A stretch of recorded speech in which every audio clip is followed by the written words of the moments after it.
Vamos para a palavra de Deus?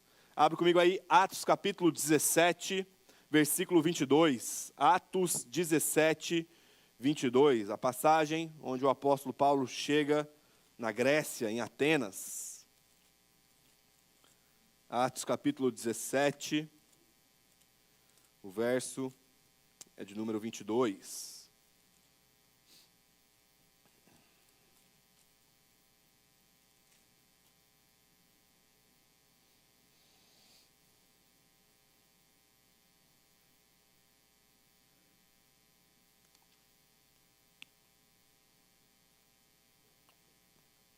Atos 17, 22.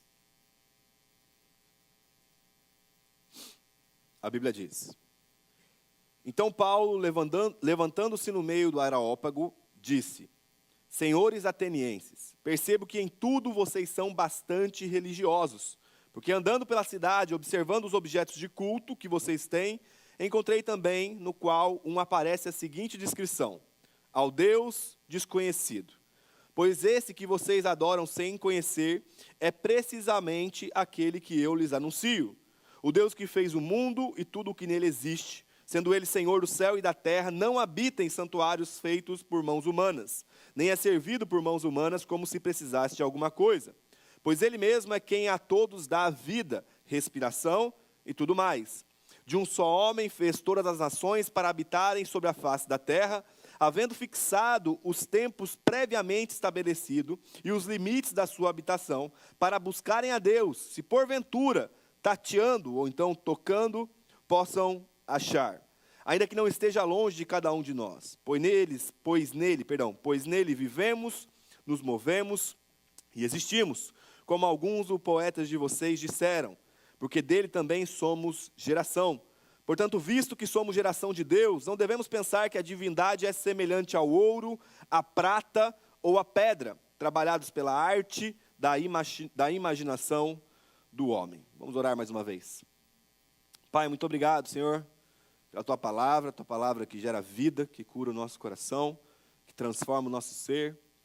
E é nessa palavra, Senhor, que nós temos colocado no nosso coração, clamando ao Teu Espírito Santo, para que nos revele, Senhor Deus, aquilo que vai muito além, Senhor, de ideias para a nossa cabeça, mas aquilo que afeta o nosso coração como uma flecha inflamada, Senhor. Fala conosco, ministra-nos, alimenta a gente, Senhor, com a Tua palavra que produz vida. Faça-nos te conhecer à luz e da forma dos Seus parâmetros, ao qual o Senhor estabeleceu pela Sua palavra, Senhor. Que nós saímos daqui com conhecimento profundo de quem Tu és. Aumenta a Tua revelação no nosso meio, Jesus, para que possamos contemplar a beleza da Tua face. Nós oramos por isso. Abra os nossos olhos, Senhor, e ajuda-nos a Te conhecer um pouco mais. Obrigado pelo privilégio que temos de sermos guiados pelo Teu Espírito Santo, Senhor. Nós dependemos de Ti, Espírito Santo de Deus. Sensibiliza o nosso coração, ilumina a nossa mente, abre os nossos olhos e dá-nos entendimento da Sua palavra, Senhor. Essa é a nossa oração em nome de Jesus. Amém. Amém. Nós estamos, como você pode ver aqui, dentro de uma série chamada Os Fundamentos da Fé Cristã. Eu creio que é uma série que nós vamos sempre passar por ela, principalmente no início do ano, para que nós possamos todos juntos, como igreja, revisitar as bases a quais nós temos estabelecido a nossa fé.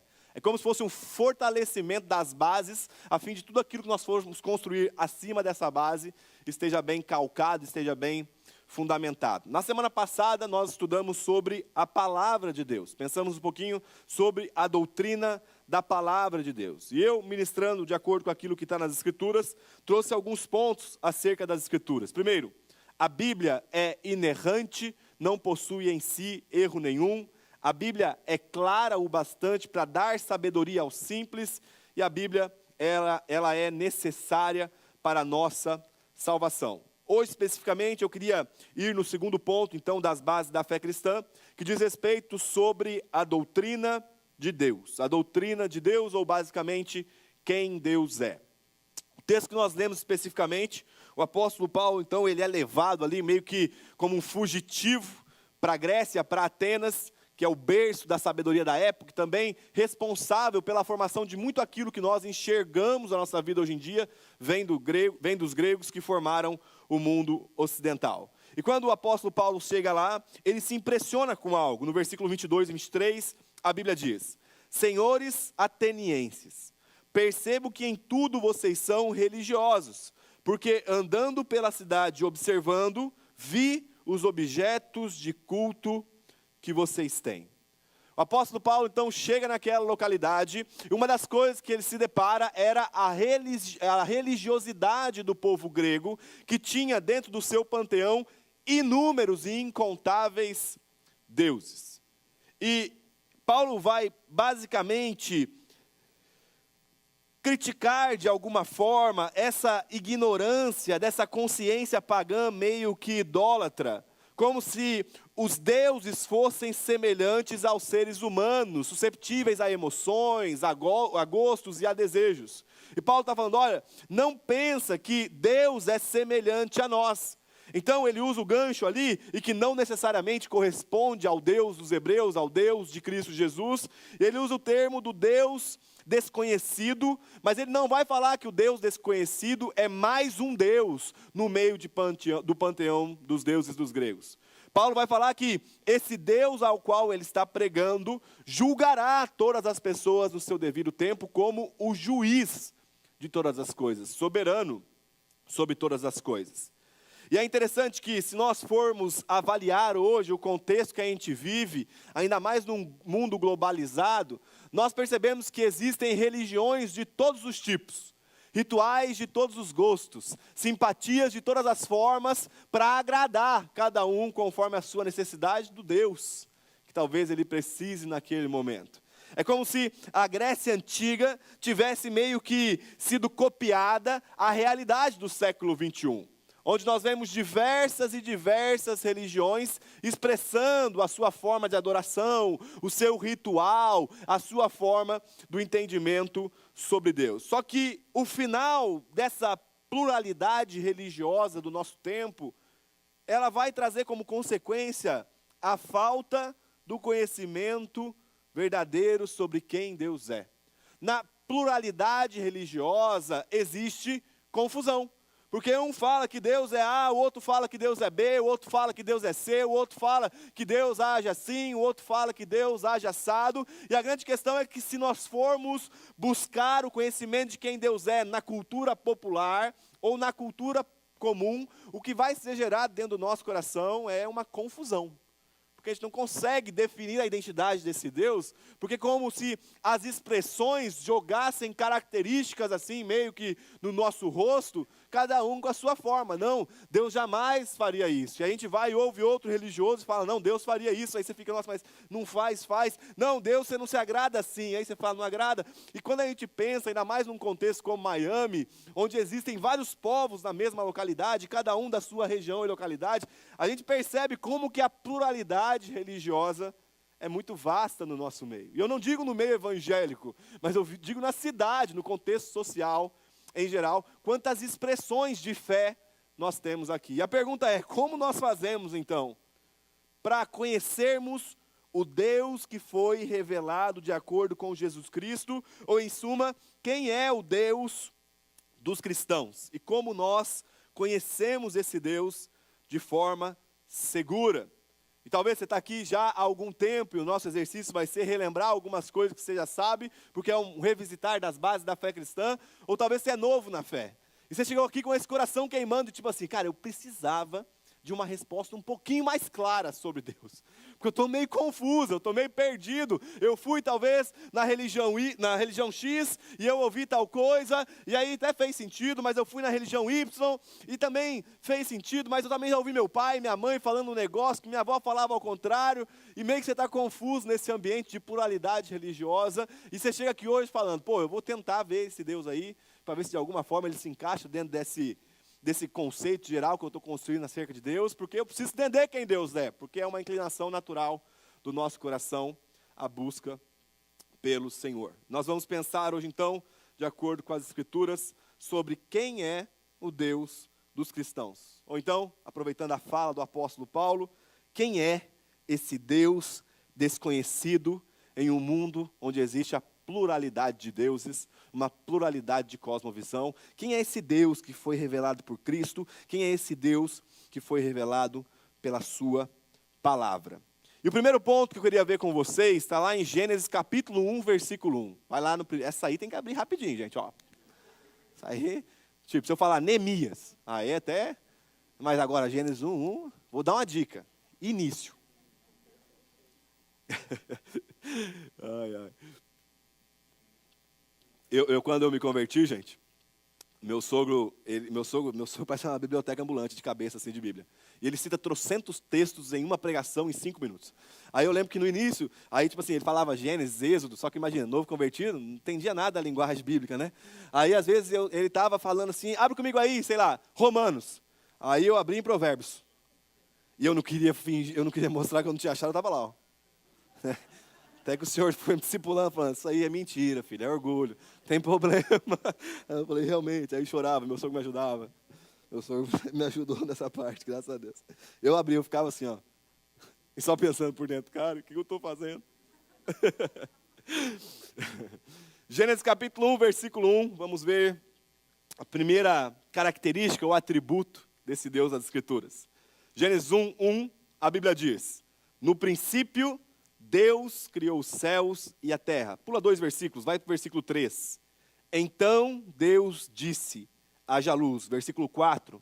E Deus viu que a luz era boa e fez separação entre a luz e as trevas. O primeiro ponto dessa pregação, o primeiro ponto do conhecimento de quem Deus é, e a primeira característica que nós precisamos ter em mente acerca de Deus, é que o Deus das Escrituras é um Deus revelado. Perceba que Gênesis capítulo 1, versículo 1, é literalmente o primeiro versículo das Escrituras, e a Bíblia não se dispõe a defender a ideia de que Deus existe. A Bíblia já parte de um princípio de que, no princípio, Deus criou. Ah, mas da onde veio Deus? A Bíblia não se dispõe a revelar esse tipo de discussão apologética, apesar dessa discussão ter a sua importância. A Bíblia parte do princípio de que Deus já existia, e a ação dele foi criar céus e terra, foi falar e foi ver as coisas. É como se Deus, na eternidade, tivesse algo dentro do seu coração. Eu quero me fazer conhecido para a minha criação.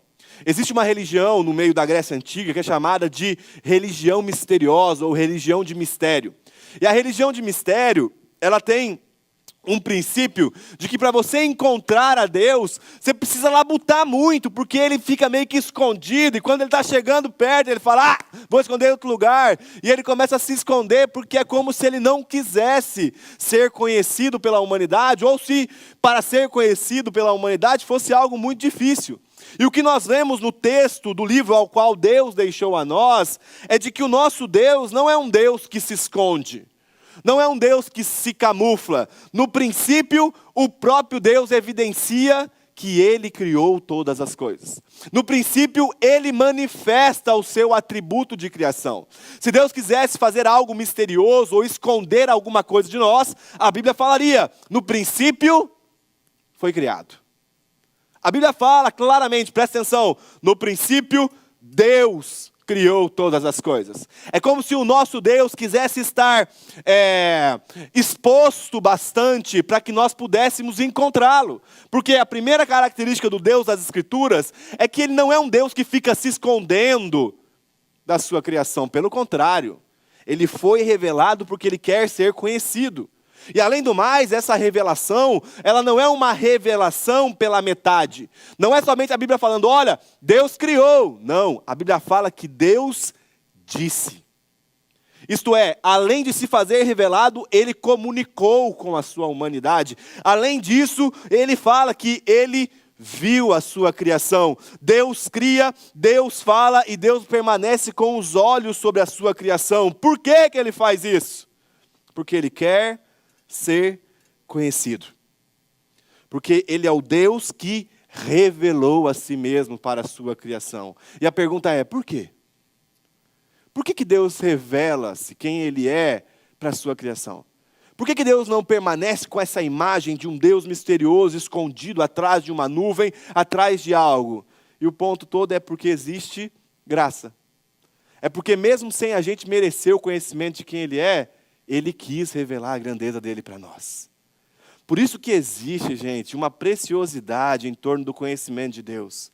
Porque apesar de ser uma pérola que poderia muito bem se esconder dentro de uma concha e não se revelar a ninguém, Ele nos cria e fala, olhem para mim. É como se Ele estivesse falando assim, vocês vão observar o ser mais perfeito, mais belo desse universo. E nós olhamos para Ele e perguntamos, por que o Senhor está fazendo isso? Aí Ele fala, porque é graça. Porque eu amo a minha criação. Jó 41:10, Deus questionando a Jó, Ele fala, quem será capaz de se erguer diante de mim? Quem primeiro deu algo a mim para que eu tenha de lhe retribuir-lhe? Pois o que está debaixo dos céus, de todos os céus, é meu. Deus falando, olha, eu criei todas as coisas porque eu quis criar todas as coisas. Eu me fiz revelado porque eu quis me fazer revelado. Porque esse Deus de afeição é um Deus que é uma pessoa.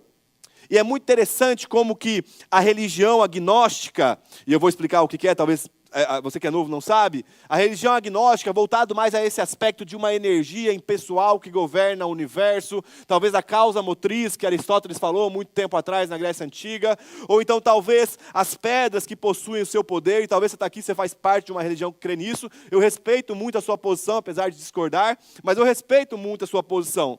Só que eu queria pensar com vocês se o nosso intento de fazer Deus um ser impessoal, se esse intento de fazer Deus impessoal não é na verdade não vem, na verdade de um medo que nós temos. De que se nós estamos falando que o nosso Deus é pessoal, Ele possui vontade e desejo. E é muito mais fácil para nós e plausível nós lidarmos com uma energia impessoal que não manifesta seu desejo para nós, do que lidar com um Deus que vai falar, isso é certo, isso é errado. Porque na sua pessoa, na sua natureza, Ele tem vontades. E às vezes é meio que um conflito para nós imaginar que Deus pode algumas vezes falar que estamos certos e falar que estamos errados, só que nós somos esses seres, que fomos criados imagem e semelhança de Deus. Se você está com a roupa que você está hoje, é porque você teve vontade de vestir essa roupa. Se você está aqui hoje, não em outro lugar, é porque você teve vontade de estar aqui hoje, não em outro lugar. Talvez você veio obrigado por alguém. E que bom que você está aqui, isso é muito importante. Depois você vai fazer aquilo que você quiser, mas ouça a palavra de Deus por enquanto. Só que nós somos seres de vontade. Você trabalha onde você trabalha, porque querendo ou não, você teve uma vontade profissional em torno daquilo, você estudou onde você estuda, você mora onde você mora, você faz o que você faz, porque a sua vontade também é levada em conta e ela é importância. E a pergunta é, por que nós podemos ser seres cheios de vontade e o nosso Senhor tem que ser passível àquilo que nós queremos? Por que Deus tem que ser impessoal enquanto nós somos seres pessoais? É porque ao descobrir que o nosso Deus é um Deus pessoal, aí existe agora o choque de duas vontades, entre aquilo que eu quero e aquilo que Ele quer. Isso para nós é muito difícil, porque nós fomos criados meio que um senso de autonomia. E o que é as religiões que nós vemos hoje em dia espalhadas pelo mundo?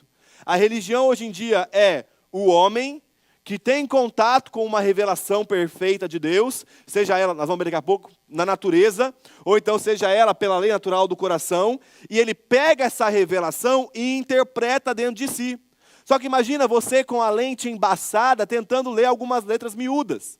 Isso, consequentemente, vai gerar algum tipo de equívoco na sua interpretação. Apesar da revelação de Deus na natureza e nesse senso natural interno ser perfeito, quando vamos digerir aquilo que Deus nos revelou, pode ser que aconteça erros. Por isso que nós vemos hoje uma pluralidade no meio religioso. Em todos os lugares que nós vamos, nós temos uma expressão de quem Deus é. E a pergunta é por quê? Porque o homem pegou aquilo e com as suas lentes, como todos nós somos, pecadores e corrompidos, tentamos dar forma a Deus, conforme a nossa interpretação. O apóstolo Paulo, falando sobre isso, ele fala o seguinte, Romanos 1:19. Pois o que se pode conhecer a respeito de Deus é manifesto entre eles, porque Deus lhes manifestou. Porque os atributos invisíveis de Deus, aí escuta isso, isto é, o seu eterno poder, a sua divindade, claramente se reconhece desde a criação do mundo, sendo percebidos por meio das coisas que Deus fez. Então o que a Bíblia está falando para a gente é que ao criar todas as coisas, é como se Deus deixasse pistas e se imprimisse na criação, para que o homem pudesse encontrar. A gente chama isso na teologia de teologia natural, ou então revelação geral de quem Deus é. A revelação geral de quem Deus é está exposta a todos os seres criados. Eu já falei, e eu gosto de repetir isso muitas das vezes, é como se você estivesse ali em Miami Beach, e você está sentado lá, vendo aquela imensidão de mar, de oceano, talvez no pôr do sol, no nascer do sol, e vem aquele suspiro profundo dentro do seu coração de... E nunca é, nossa, como as ondas estão arrebentando muito forte. Ou então, nossa, como falta de força da arrebentação das ondas. Como as águas, que é o H2O, está muito condensado nesse ambiente e formou esse monte de águas. Nunca é por causa da sua explicação lógica, química ou biológica da coisa. Geralmente é, cara, isso é muito bonito. Cara, isso é muito belo. E quando a gente está falando de algo que é belo, a gente percebe que não necessariamente está tocando a nossa mente, mas está mexendo com o nosso coração. Porque a natureza está falando, ei, nós somos um espelho de alguém que é infinitamente mais belo do que a gente. É a natureza falando, olhem para mim, sim, sim, mas percebam, são pistas de quem Deus é. É pequenas manifestações da revelação de Deus. Por quê? Porque Ele se imprimiu na natureza, para que a gente pudesse conhecê-lo, mas por conta do nosso pecado. E aqui todos nós, independente de qual seja a sua religião, qual seja o seu país, não importa, todos nós nascemos em pecado, e isso afetou o nosso senso de aprendizado. É como se nós nascêssemos com uma doença que nos priva de conhecer a Deus de forma verdadeira, porque os nossos olhos foram manchados. Os nossos olhos se tornaram nebulosos, porque agora, quando enxergamos a beleza, mas meio que, cara, já sei, Deus é a água. E aí agora eu passo a adorar a água. Mas é porque a água quis ser idolatrada em si? Não. É porque a água não foi interpretada da forma que ela deveria ser. E escuta, o problema não está na criação, meus irmãos. O problema está em nós, seres humanos, que fomos afetados por conta da queda e por conta do pecado. Não só o pecado de Adão, mas o pecado que nós cometemos, infelizmente, dia após dia, mesmo lutando contra ele. As religiões e os deuses são fruto de uma concepção equivocada sobre quem Deus é, a partir da sua criação. A revelação natural é perfeita, porque ela corresponde ao próprio Deus, mas a interpretação dessa revelação, ela é corrompida porque foi afetado.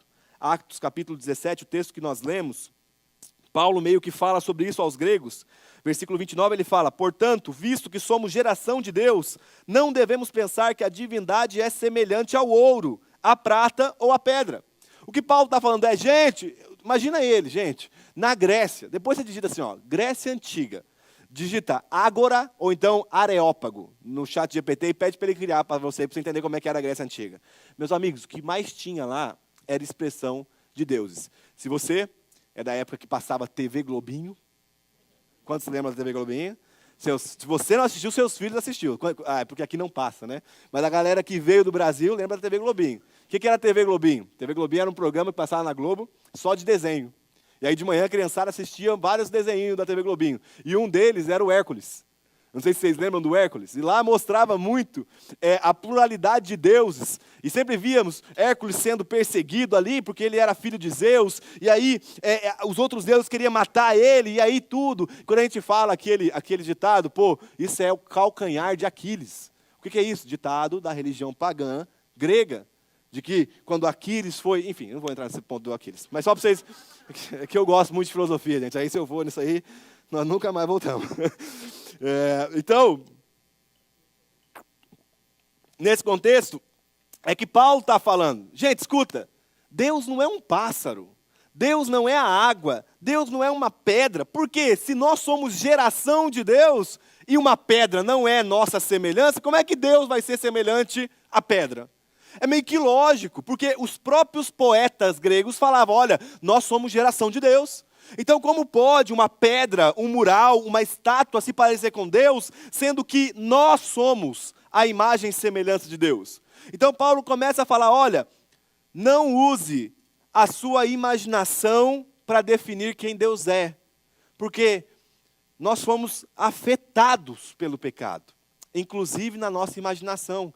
Então, ao imaginar Deus, apesar de estar com a matéria-prima da revelação perfeita em nós, quando ela passa pelo processo de formação, a máquina começa a se debater e ela está quebrada porque o pecado afetou o nosso coração. E o fruto disso é idolatria. O fruto disso é paganismo. Por isso que nós temos hoje tantas expressões pagãs no mundo. É porque a pessoa pega a revelação, talvez, de uma árvore que apontava para Deus. E o lance todo aqui não é a árvore deificada ou divinizada em si. A árvore apontava, mas como a interpretação está equivocada, agora eu me prostro diante de uma árvore. Agora eu me prostro diante de algum outro elemento físico, por conta do nosso coração, que foi um coração manchado pelo pecado. O primeiro ponto, então, dessa pregação é Deus revelado. Ele se revelou, mas a nossa interpretação foi corrompida por conta do pecado. O segundo ponto é que esse Deus revelado, ele não é um Deus irresponsável, que meio que cria todas as coisas e agora, se vira. Entendeu? Porque parece que às vezes a gente está lidando com um Deus, não impessoal, que a gente pensa, não, ele é pessoal, ele criou todas as coisas, ele fez tudo certinho e tal, mas aí quando a gente vai lidar com a realidade de Deus estar na nossa realidade, a gente pensa, não, aí ele já não se envolve tanto. Só que percebe, agora eu vou ler 2 textos por conta do nosso tempo. Gênesis capítulo 2, versículo 7, a Bíblia diz: o Senhor Deus formou o homem do pó da terra, e lhe soprou nas narinas o fôlego de vida, e o homem passou a ser alma vivente. Gênesis capítulo 1, versículo 27, olha isso. E Deus disse: sede fecundos, multiplicai-vos, enchei a terra. E Deus disse ainda mais: eis que vos tenho dado todas as ervas que dão semente, e que se acham na superfície de toda a terra, e todas as árvores que há fruto, que há semente. Deus está falando aqui do que nós vamos comer. O meu foco não é no conteúdo do texto em si, mas é na representação de um Deus que fala. Presta atenção, esse Deus, ele não só cria e se mostra como criador, como se agora ele fosse uma terra distante e nunca mais tivesse contato com a sua criação. Esse Deus que criou, ele vai diretamente dialogar com a humanidade que estava dentro dos nossos pais, Adão e Eva. O que nós percebemos é que o Deus que criou e se revelou, agora ele vem se relacionar. Ele não é um criador irresponsável que cria todas as coisas e deixa cada um por si. Ele continua falando com a humanidade. Gente, desde o início Deus queria relação. É Ele que vem a Adão e fala: olha, sede fecundos e multipliquem. Olha, Adão, coma disso, não coma daquilo. Nós sempre vemos nas Escrituras, Gênesis capítulo 3, Deus vindo na viração do dia para andar ao lado de Adão. Como podemos nós crer que o nosso Deus é uma força impessoal, se Ele fala e expressa suas vontades à humanidade desde o início? Não no meio da história, mas desde o início a gente percebe Deus falando. Eu fiz uma pesquisa no Logos, que é um aplicativo de estudo teológico, e o Logos concluiu o seguinte: as palavras Deus falou, Deus disse e falou Deus aparece aproximadamente 284 vezes nas Escrituras. Então nós já percebemos que o nosso Deus não é mudo. De que o nosso Deus não é um Deus que quer fazer algo com o ser humano na forma de enganá-lo, como se fosse pegar numa pegadinha que depois, mas é que não. Ele falou 284 vezes nas Escrituras. Não somente isso, como também ele revela no Antigo Testamento 13 nomes acerca de quem ele é, que corresponde a cada ponto do seu atributo. No Novo Testamento nós temos Deus revelando o seu nome, revelando 7 nomes em grego, para que o povo neotestamentário pudesse conhecê-lo. Gente, qual seria a razão de Deus revelar o seu nome no Antigo Testamento e no Novo, se não fosse para ser conhecido por nós? Por que ele ia fazer isso? Quando você chega e fala para alguém, começa a conversar com alguém, você nunca vai falar com alguém que você espera que a pessoa não responda. Imagina só, você está num ambiente assim. Então, quando eu chego e falo, bom dia, o que você espera de volta? Bom dia. Tudo bem? Tudo bem. Como que é seu nome? Isso revela que eu quero relação. Se Deus fez isso com a humanidade, nós não podemos confabular um Deus que é impessoal, naquilo que diz respeito às questões mais comuns da nossa vida. Nós não podemos imprimir em Deus uma ideia de que Ele não quer se envolver em cada detalhe da nossa vida. pergunta é, por que crer em uma energia impessoal, gente, é mais fácil? É mais fácil porque essa energia, ela é passível de controle. E quando Deus se revela na sua palavra, Ele se revela como o Senhor. Ele fala, eu criei e eu continuo orquestrando cada ponto desse universo. E aí, se Ele está falando, ei, eu sou o seu Criador e eu sou o Senhor, automaticamente, ao revelar a identidade dele a nós, Ele está revelando a nossa. Então, escuta. Quando Deus está chegando, imagina só, eu olhando para o Theo, meu filho, eu falando, eu sou seu pai, automaticamente, ele é meu filho. Se Deus está chegando e revelando para toda a humanidade, eu sou o Senhor. Consequentemente, meus amigos, a nossa identidade é definida de forma imediata na declaração da boca de Deus. Se Ele é o Senhor, nós somos os servos. Isto é, cabe a nós obediência.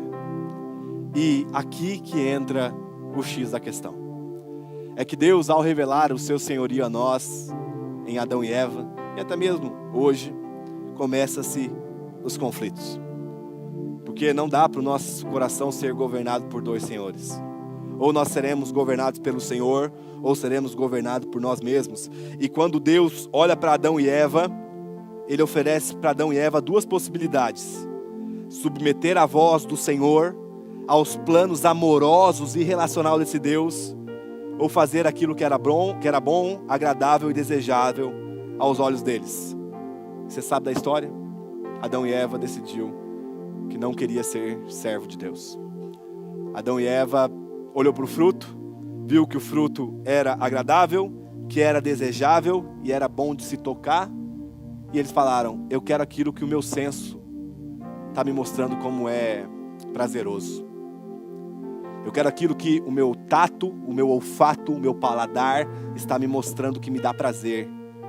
E deixo o senhorio de Deus para o lado. Deixo os planos amorosos de Deus. Deixo as ordenanças cuidadosas de Deus para o lado, porque eu quero aquilo que o meu senso está me aguçando a ter. E o problema disso é que os mandamentos do Senhor, gente, não parte de um lugar religioso. Talvez você conheceu, assim como eu, fruto de uma religião cristã no sentido geral, que nos apresenta, às vezes de forma equivocada, o mandamento como se fosse desconectado de um coração acalorado de amor. Como se o mandamento fosse uma regra de um Deus à parte, e que Ele não amasse a gente por meio desses mandamentos. Só que a questão toda é, o mandamento tem como lugar de nascimento um coração apaixonado. Então não olhe para os mandamentos do Senhor desconectado do coração, porque esses mandamentos é vontade de Deus, mas é também cuidado com a gente. Porque Paulo vai escrever em Romanos capítulo 6, escuta, o salário do pecado é a morte. Isto é, se vocês descumprem o mandamento, e daqui a pouco eu vou explicar lógico o porquê disso, logicamente vocês caminharão para a morte, porque é consequência, eu tomo essa água, eu mato a minha sede, eu peco, necessariamente eu estarei caminhando para a morte, porque vai contra os parâmetros do meu Criador, aquele que me ama. Deus, Ele é um Criador amoroso, gente, Ele nos cria, Ele nos dá orientações sobre como viver essa vida de forma saudável, que nos traz benefícios conforme a justiça dEle. Vamos ser bem sinceros aqui agora. Então, estou terminando. Um ambiente bastante de sinceridade. Talvez você está aqui, você é um visitante, você está nos participando pela primeira vez, ou você está ainda entendendo como funciona a igreja, e talvez você esteja pensando, Léo, legal, mas eu não creio nesse Deus, cara. Eu não creio que Deus seja pessoal e tal. Então beleza, eu vou respeitar seu ponto de vista, apesar de nós dessa igreja crermos em Deus. Mas vamos pensar só em sentido puramente ético. E vamos pensar se viver de acordo com esses parâmetros não seria saudável para você. Então eu vou citar alguns mandamentos. Primeiro, trabalhar de forma honesta. Pô, traz benefício pra gente, sendo crente ou não, vamos ser sinceros. Estou falando para você ser crente, escuta, exclui Deus. Tira Deus da sua cabeça agora. Vamos pensar humanamente falando, puramente humano. Trabalhar de forma honesta. Pô, a gente sabe que isso traz benefício para nós. Descansar um dia da semana. Pô, a gente sabe que o burnout é fruto do extremo de trabalho. Honrar pai e mãe. Pô, cara, a gente sabe que a gente deve dar honra aos nossos pais. Ainda que a discussão em torno do que é honra pode entrar em vigor, mas o lance todo de respeitar os mais velhos, isso vale para todos, é algo que nós devemos fazer independente da posição dos mais velhos. O respeito é devido a todos. Não matar. Não preciso falar, né? Não adulterar. Vamos ser sinceros. Vamos pensar aqui. O adultério, ele tem como fruto desgraça, em diversos níveis.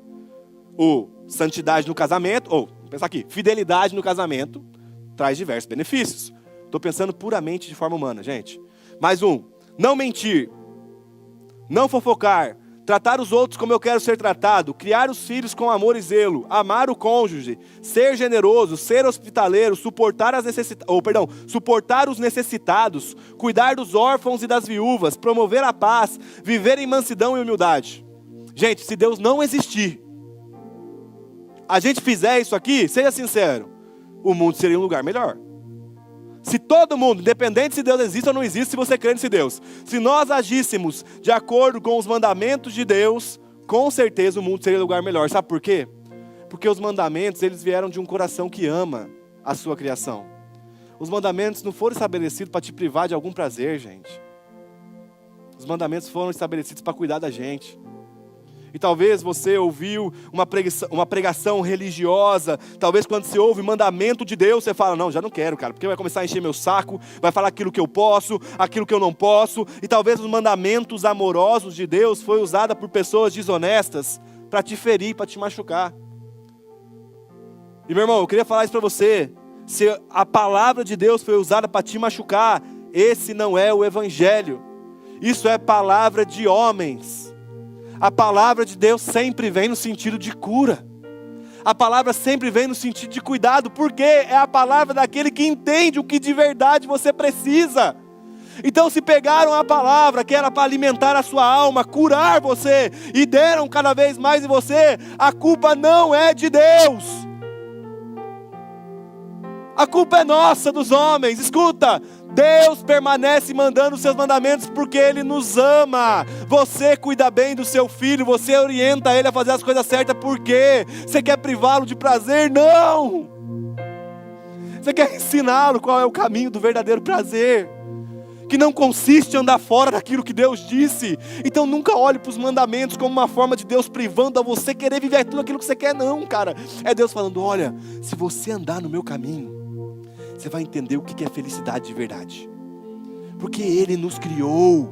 Quem mais sabe uma forma de viver senão o Criador ao qual nos formou? Quem nos conhece de forma perfeita senão o Criador que nos fez?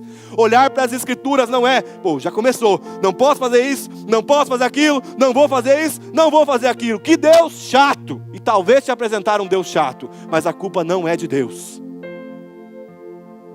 A culpa não é de Deus, o nosso Deus não é um Deus chato. Pelo contrário, desde o Antigo Testamento, o nosso Deus é um Deus festeiro. É um Deus que fala para o seu povo, ei, tem estações do ano que vocês vão parar de trabalhar, bate o batuque aí, faz uma fogueira, queima um cordeiro e vamos celebrar. Ah não, mas é que agora eu não posso mais, eu queria expressar minha sexualidade onde eu quero expressar. E Deus está falando, meu amigo, logicamente isso vai te matar com doenças sexualmente transmissíveis. Agora, prova de uma aliança matrimonial, onde você pode a vida inteira se deleitar em um ambiente de intimidade por meio da aliança.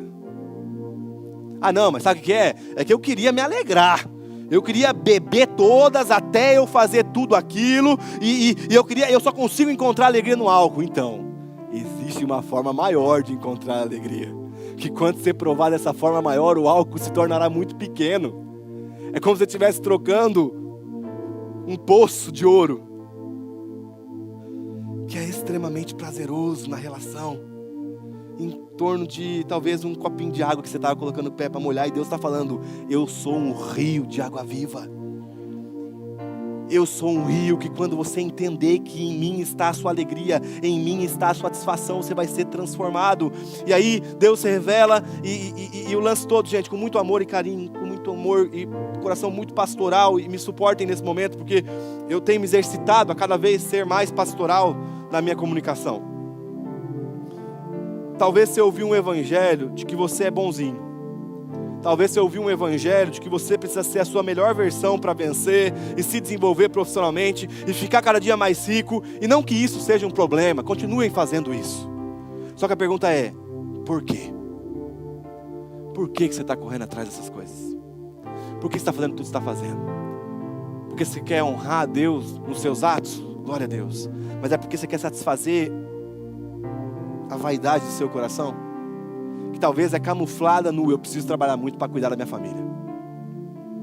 Não que escutem, vamos cuidar das nossas famílias. Só não deixa a cobiça, a ganância, a vaidade camuflada ali mostrar para você um discurso de eu preciso cuidar da minha família. O lance todo é, eu não consigo ver o coração de vocês, meus irmãos. Eu não consigo, como é que eu vou fazer aqui? Não tem como eu falar, fulano está fazendo isso porque ele é vaidoso, eu consigo ver o meu. E eu te falo que muitas das vezes, o pecado tentou me enganar. Muitas das vezes eu fui enganado pelo pecado e eu precisei olhar para a palavra de Deus e entender que o errado da história não era o Senhor, mas o meu coração corrompido e pecaminoso. Eu precisei me arrepender desse ponto. Então escuta, gente, Gênesis capítulo 6, versículo 5. A Bíblia fala, o Senhor viu que a maldade das pessoas havia se multiplicado na terra. Olha isso, Deus é o único que conhece o nosso coração, até melhor que a gente. O Senhor viu que a maldade das pessoas havia se multiplicado na terra e que toda a inclinação do coração deles era continuamente mal. Você foi numa igreja, que você ouviu um evangelho, que você é legalzão, você é bonzão, você é vitorioso, não pregaram a palavra de Deus para você. Porque se Deus viu você com um coração mau, não tem como a gente, ser humano, definir que o seu coração é bom. Porque se eu não consigo ver a qualidade, eu também não consigo ver o defeito. Mas Deus consegue ver o nosso profundo anseio dentro do coração. E Ele está falando, é continuamente mal. Gente, escuta, não sou eu que estou falando. Olha, o Senhor viu que a maldade das pessoas havia se multiplicado. E que toda a inclinação do coração delas era continuamente mal.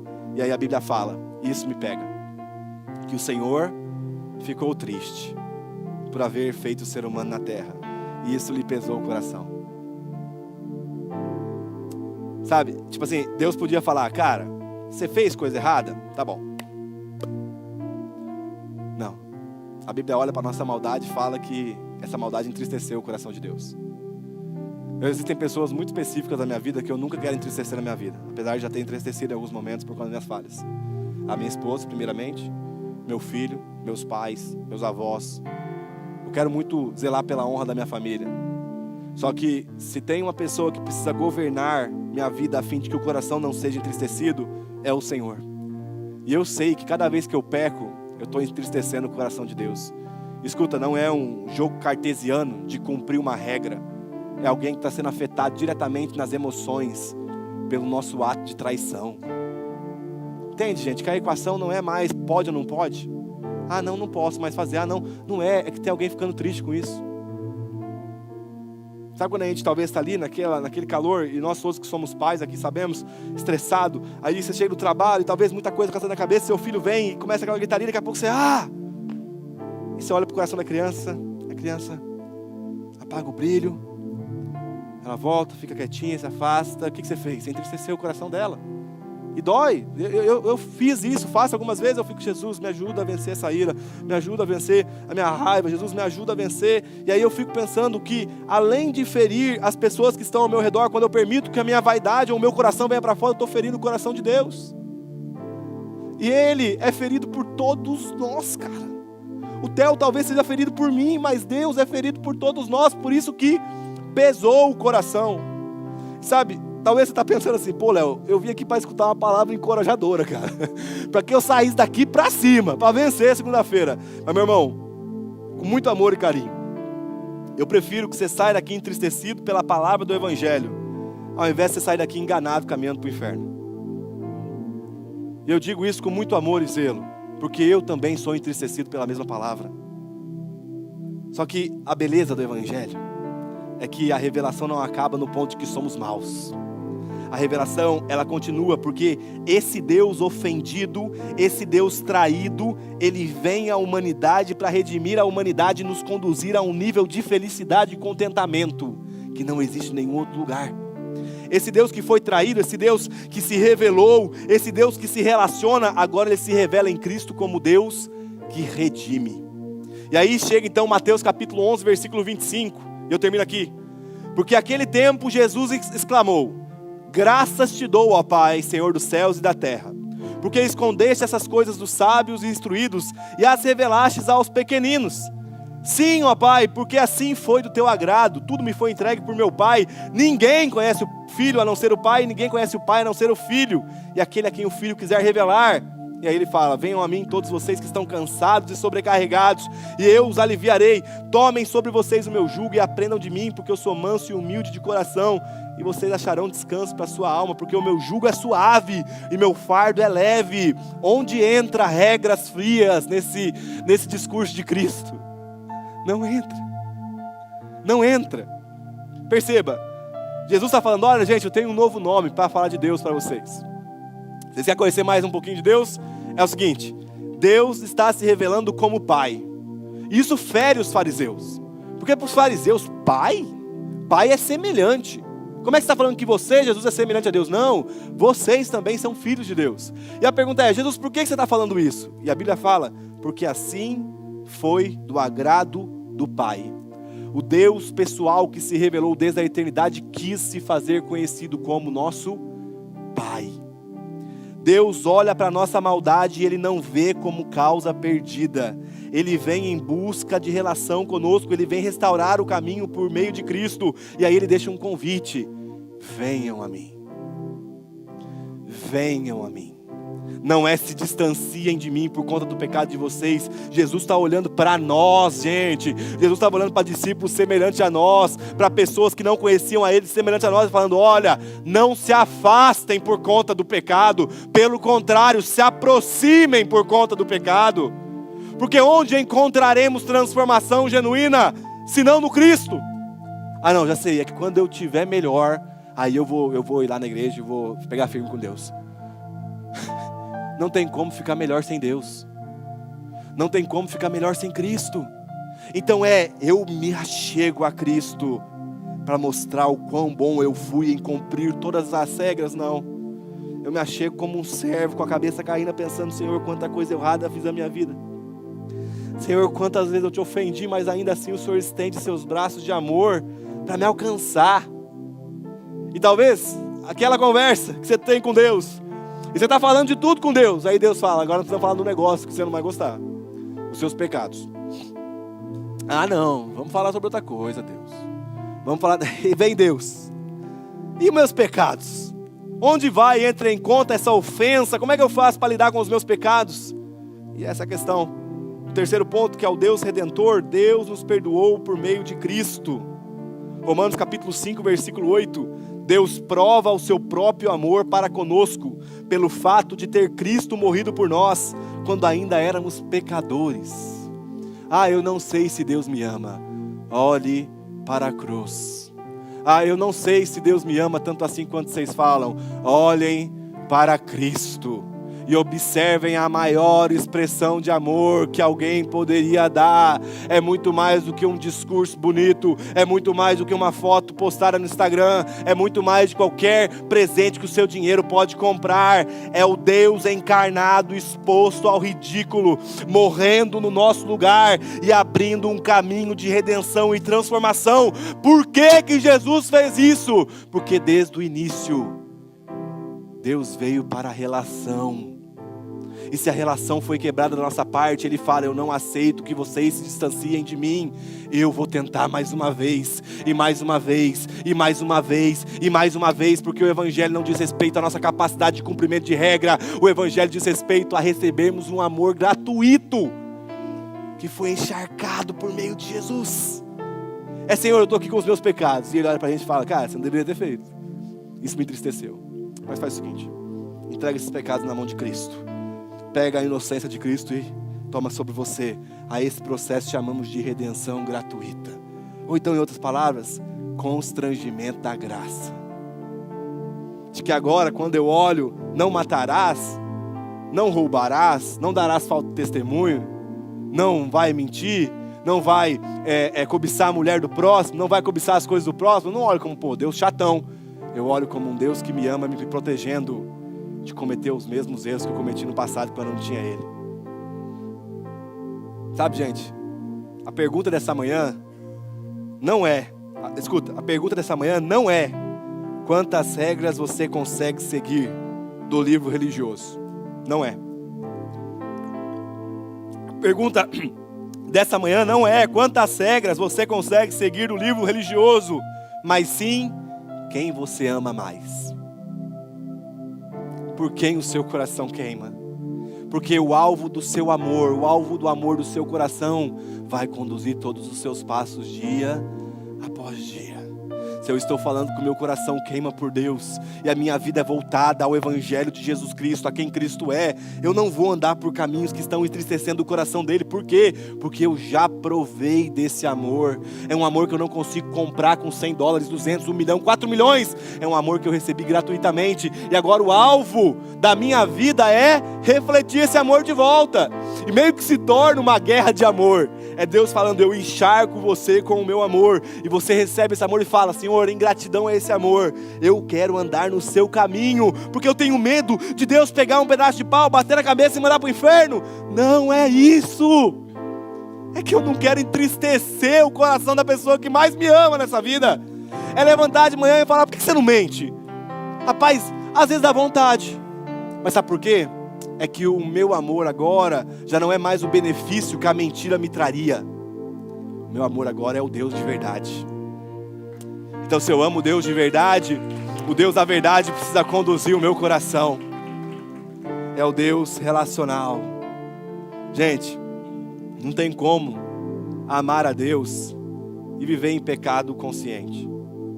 E aqui, escuta, com muita graça, eu estou falando de pecado consciente de fazer, refazer e fazer de forma consciente. Não é tropeço. Tropeço. Não deveríamos, mas tropeçamos.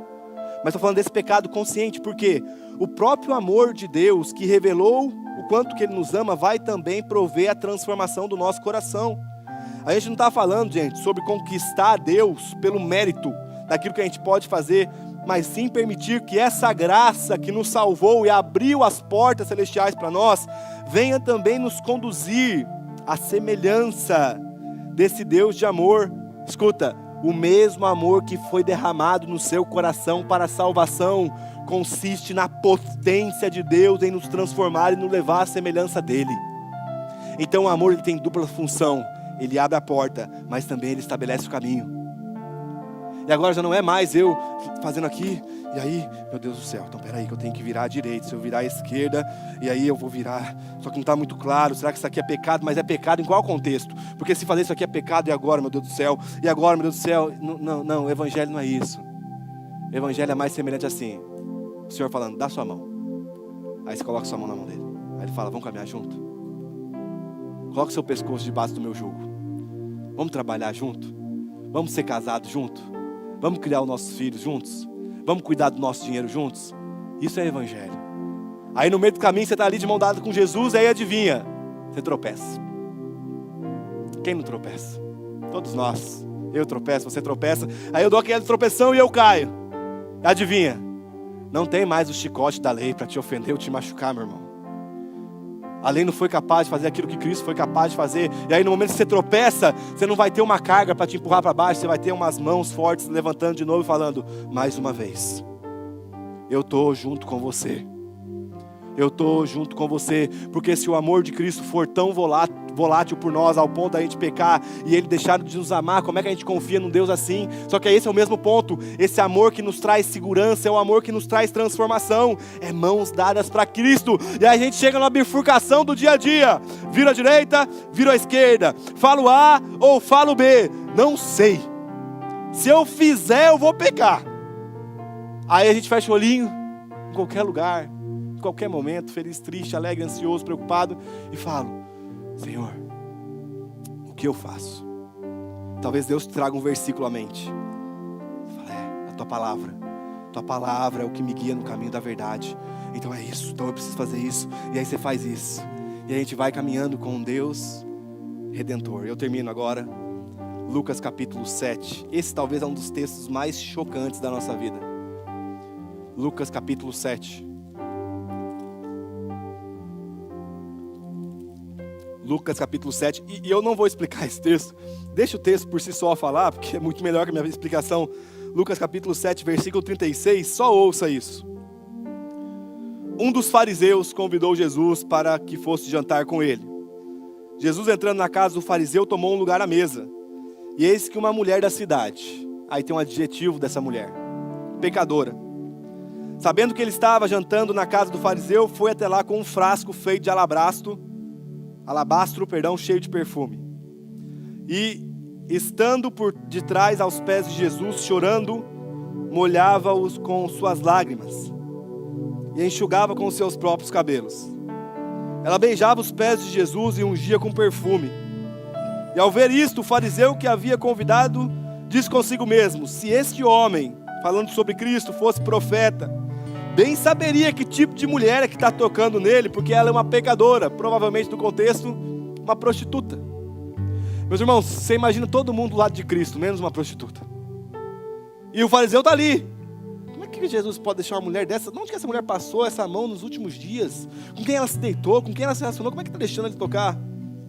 E a Bíblia fala que Jesus se dirigiu ao fariseu e lhe disse: Simão, tem uma pergunta para lhe fazer. Ele respondeu: diga, mestre. Jesus continuou: certo credor, certo devedor, tinha 2 devedores. Um lhe devia 500 denários e o outro devia 50. E como eles não tinham com que pagar, o credor perdoou a dívida de ambos. Qual deles, portanto, amará mais? Simão respondeu: eu penso que aquele a quem mais perdoou. Jesus disse: você julgou bem. E voltando-se para a mulher, imagina como que essa palavra curou essa mulher, cara. Como cura a gente. Que talvez chegamos com o nosso medo, o nosso melindre, a luta que temos, que talvez não é a prostituição em si, mas é outras coisas que nós ofendemos o coração de Deus. E voltando para a mulher, Jesus disse: você está vendo essa mulher? Quando eu entrei aqui em sua casa, você não me ofereceu água para lavar os pés. Esta, porém, molhou os meus pés com lágrimas e enxugou com seus cabelos. Você não me recebeu com um beijo na face. Ela, porém, desde que eu entrei, não deixa de beijar os meus pés. Você não ungiu minha cabeça com óleo, mas esta com perfume ungiu os meus pés. Por isso, eu afirmo a você, que os muitos pecados dela foram perdoados, porque ela muito amou. Mas aquele a quem pouco se perdoa, pouco ama. Então Jesus disse à mulher: os seus pecados estão perdoados. Os que estavam com ele à mesa começaram a dizer entre si: quem é este que até perdoa pecados? Mas Jesus disse à mulher: a sua fé salvou você. Vá em paz. Meus amigos, na posição de uma mulher pecadora, e como nós todos pecadores, quando nós pecamos ou estamos em uma vida de pecado, a última pessoa que nós queremos encontrar na rua é Deus. Porque foi pregado para nós que Deus estava bravo daquilo que a gente estava fazendo, enquanto Deus estava triste, esperando arrependimento, para que Ele conduzisse a gente agora no novo caminho. Será que não é esse o convite que o Senhor faz a nós? Venham a mim, vocês que estão cansados e sobrecarregados pelas regras da lei, e provem um jugo que é suave e é leve. E Jesus fala uma coisa que nos acalma: eu vou dar descanso. Porque quem pouco se perdoa, pouco ama. Mas quem toma consciência da proporção da nossa ofensa para com Deus, que é gigante, vai amar muito. Não é sobre cumprir regras, meus irmãos. É sobre ter os olhos molhados no lugar correto. É sobre beijar os pés corretos. É sobre estar submetido ao Senhor correto. Não é sobre usar Deus como um meio para conseguir aquilo que a gente quer, mas é encontrar em Deus a nossa satisfação e o nosso contentamento completo. Fica de pé no seu lugar.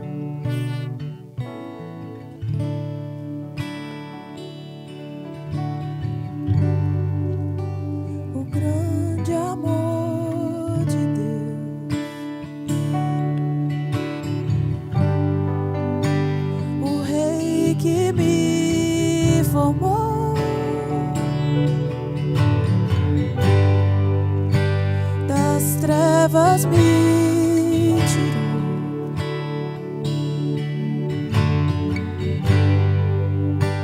a água que sacia, o pão que vem do céu,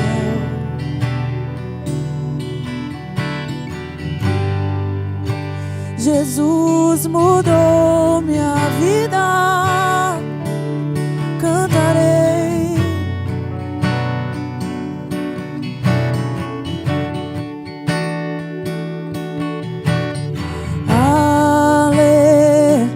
Aleluia,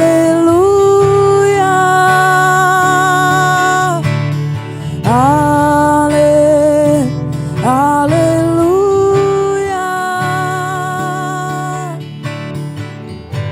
Fui perdoado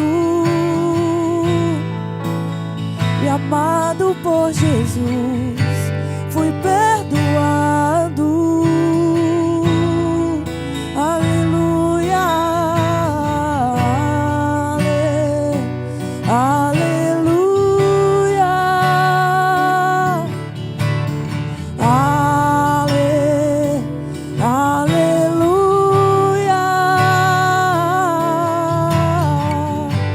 Fui perdoado e amado por Jesus.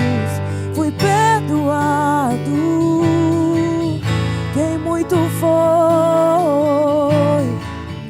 Quem muito foi perdoado, muito ama. Quem muito foi perdoado, eu te amo, meu Rei e Salvador. Eu te amo. Quem muito foi, quem muito foi perdoado, muito ama. Quem muito foi perdoado, muito ama. Quem muito foi perdoado, muito ama. Quem muito foi perdoado. Se você puder colocar a mão no seu coração, eu queria orar junto com todos vocês. Pai, nós queremos te agradecer, Senhor, porque o Senhor se fez conhecido desde o início, Senhor. Não houve em Ti, Senhor, vontade nenhuma de se esconder da humanidade, porque em todos os momentos o Senhor se aproximava e se aproximava de nós em amor, Senhor. Esse amor que fluiu de um ambiente encharcado da relação eterna entre o Senhor Deus Pai, o Senhor Deus Filho e o Senhor Deus Espírito, que agora nos alcançou. Ah, quanto amor, Senhor! Quanto amor, Senhor, em meio às nossas ofensas. Quanto amor a Ti, Senhor. Quanto amor que preencheu o nosso coração. Quanto amor que entra nos lugares mais difíceis do nosso coração. Quanto amor, obrigado, Senhor. Obrigado porque a Tua palavra, Senhor, ela vem como um alimento, um bálsamo que cura o nosso ser, Senhor. Hoje nós nos abrimos a Ti, Senhor. Entregamos o nosso coração uma vez mais nas Tuas mãos, porque sabemos que o Senhor é muito melhor do que a gente para cuidar dele, Senhor. Entregamos as nossas decisões à autoridade da Sua palavra, porque sabemos que essa palavra foi dada em um ambiente de amor, Senhor. Amor que nos cura, amor que nos transforma, amor que nos eleva a um ponto de sermos chamados filhos. Ah, Senhor, que o Teu temor cresça no nosso coração, mas que o verdadeiro amor lance fora todo medo, Senhor. Que o Teu temor cresça sim, Senhor, mas que o Teu amor, esse amor extravagante de uma graça que foi evidenciada na pessoa de Cristo, venha curar a gente dos nossos traumas religiosos, Senhor. Aquilo que Paulo viu em Atenas, Senhor, que talvez também nós provamos no decorrer da nossa vida inteira. Em uma vida no mundo, em uma vida te buscando em outros lugares, Senhor, que o Seu amor, as palavras de vida, encharque o nosso coração, encharque o nosso ser. Nós confiamos em Ti, Senhor. O Senhor nos criou para uma relação profunda. Que essa relação seja sustentada por esse amor, Senhor. Corrige-nos por meio do Teu amor. Guia-nos por meio do Teu amor. Consola-nos por meio do Teu amor, Senhor. Porque nós nos entregamos a Ele, confiando de que o Senhor é um Deus relacional que quer se relacionar conosco. Obrigado, Senhor. Muito obrigado pela Sua palavra.